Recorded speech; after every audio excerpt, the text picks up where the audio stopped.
If it comes from the source, I believe that it goes back to the source in one form or Oh, it another, all goes in back. one age or another. It belongs to, the Al Hayim, the father of all spirits, and it Yeah, will return back. And I always get definitely. this funny joke. I'll post it sometimes on my Facebook, but it's funny how people believe in Wi-Fi, invisible waves, powering everything, but they still think energy, frequency, and vibration are just some mystical nonsense. I mean, if you want to talk about the technology that we're on right now, phones and laptops and computers, they are just trying to be careful with my words here. They are a copy or an anti, basically, of the human body. So you put the information into it and you create this thing that's able to send forth frequencies, that's able to communicate back and forth. I mean, if you want to talk about like the antichrist, right?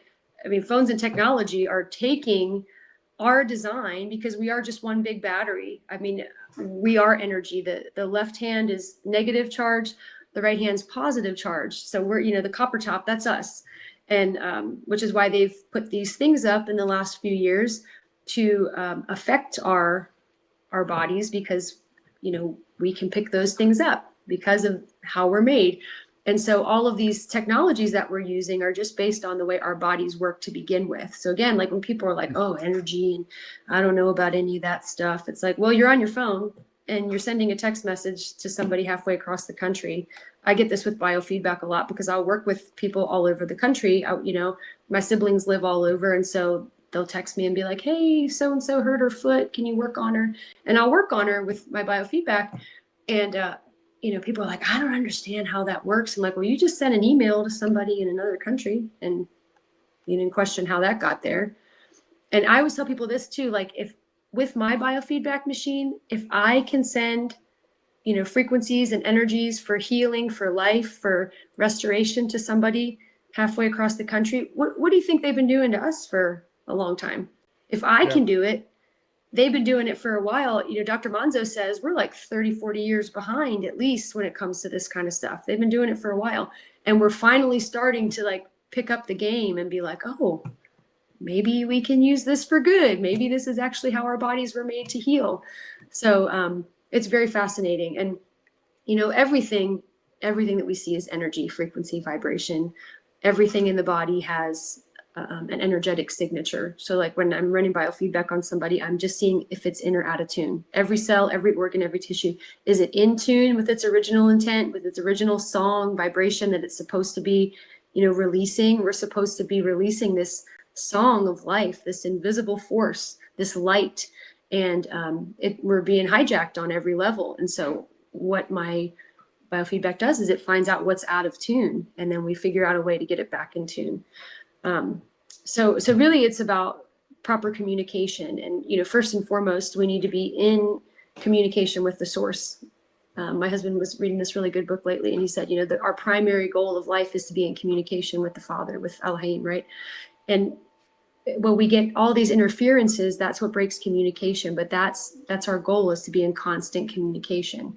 And so when we are in constant communication, our body is communicating properly, and we're able to properly resonate our light, our song, to affect and change the world around us. And it's really incredible. So I feel like, we're starting to come back to what the ancients knew all along. I mean, this is how it worked. You want to talk about like quantum physics and the glory, there's books and books written about this that you can check out. But if we look just basically at the observable principles of energy is both electric and magnetic. So we're electromagnetic, is where we get the term EMF, electromagnetic frequencies, right? And that's how our body works. It's a communication system. The Aleph-Tav, I believe, sang everything into existence and manifested our bodies. So it started with light and energy swirling around. That created the smallest unit of matter that we've been able to, measure, whatever, is the atom. And it's funny because my older son was in biology last year at our homeschool co-op, and he's like, Mom, it says in my textbook that they've never even seen an atom. So why are we studying the parts of it? I'm like, that's a really good point.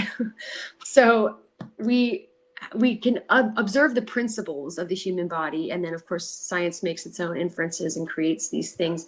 But these atoms are this kind of circular swirling energy, right? So we have like the neutrons and the protons in the center and the electrons on the outside, and they're constantly in motion.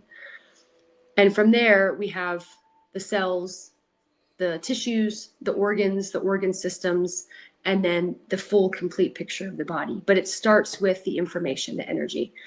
That's our first order. The software runs the hardware. A lot of times I see people that are just so dehydrated and they're like, I'm drinking water all the time. I don't get it. I'm like, well, because your cells are spinning in the wrong direction. And this might trigger a lot of people too, but I'm going to get into the spin because I think it's super fascinating. Well, So, before you do that, can I just say about triggering, is that what I have learned, and you were telling me that you've been like podcasting for the last year and stuff, so you're going to start observing things too. But what I have learned is that people never really get triggered at the things I think that they will. And so it's always when I think I'm safe that they like pop out like, aha, we caught you. You know, you said something that was like against our orthodoxy. So I'm just saying, like, usually if you think it's going to trigger people, I don't know. I find that it usually doesn't. So just anyways, go ahead. yeah, no, and that's a good point because we don't know how to disagree respectfully. And I really did appreciate that about our Sukkot, is that we had awesome campfire discussions and there was a lot of respectful disagreement. And I think we get in this like whole Greek mentality of like, this is right and this is the way it is, and I'm going to park my camp here. But you know, we're supposed to follow the cloud. We're supposed to, wherever, you know, the Ruach Elohim goes, wherever the presence of Yah goes, we're supposed to follow it. And whether we're camped at a certain belief system or, you know, truth or understanding for a week or a year, that's okay. But when we get shown something else, we're meant to follow the cloud.